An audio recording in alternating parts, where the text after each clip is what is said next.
ప్రియులరా, మన ప్రభు అయిన యేసుక్రీస్తు నామములో మీకు శుభోదయం.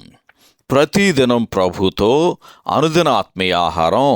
మార్చి 15 ప్రభు దినం. నేటి లేఖన పఠనం 28వ కీర్తన. నేటి ధ్యాన లేఖనం 28వ కీర్తన 7వ వచనం. యెహోవా నా ఆశ్రయము, నా కేడము, నా హృదయము ఆయన యందు నమ్మిక ఉంచెను గనక నాకు సహాయము కలిగెను. కావున నా హృదయము ప్రహర్షించుచున్నది, కీర్తనలతో నేను ఆయనను స్తుతించుచున్నాను. వ్యాఖ్యానాంశం: నేనెప్పుడు బలహీనుడనో అప్పుడే బలవంతుడను.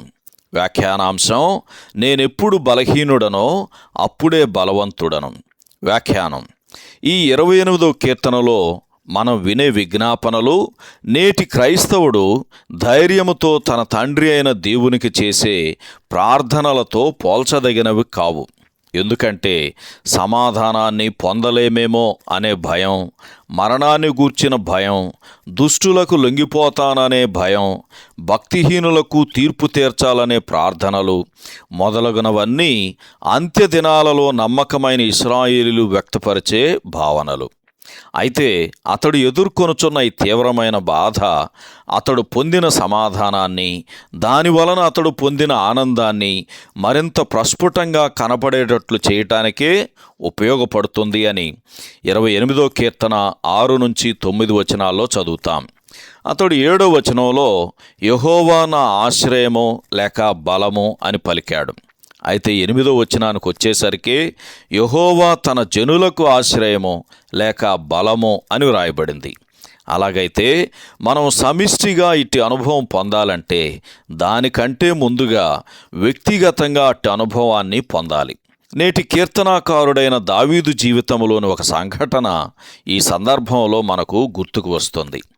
దావీదు అతని జనులను సిక్లగునకు తిరిగి వచ్చినప్పుడు ఆ పట్టణం తుదమట్టుకు తగలబెట్టబడిందని, దాని నివాసులందరూ చెరలోనికి కొనిపోబడ్డారని దావీదు చూచాడు. దావీదు సహచరులు అతనిని రాళ్లతో కొట్టాలని మాట్లాడుకున్నారు. ఇదంతా చూచి అతడు ఎంతో కృంగిపోయాడు. అయితే అప్పుడు దావీదు తన దేవుడైన యెహోవాను బట్టి ధైర్యము తెచ్చుకొనెను అని సమూయేలు మొదటి గ్రంథం 30వ అధ్యాయం 6వ వచనంలో చదువుతాం. కొన్నిసార్లు మనం కూడా దావీదు వలె మన బలమంతా యెహోవాలో ఉందని గ్రహించేందుకు మన బలహీనతంతా అనుభవించటం అవసరమే.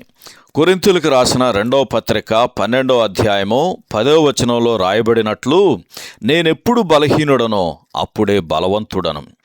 దేవుడు అనుగ్రహించే జవాబు విశ్వాసి హృదయంలో ప్రశంసలను కలుగజేస్తుందని కూడా గమనించాలి.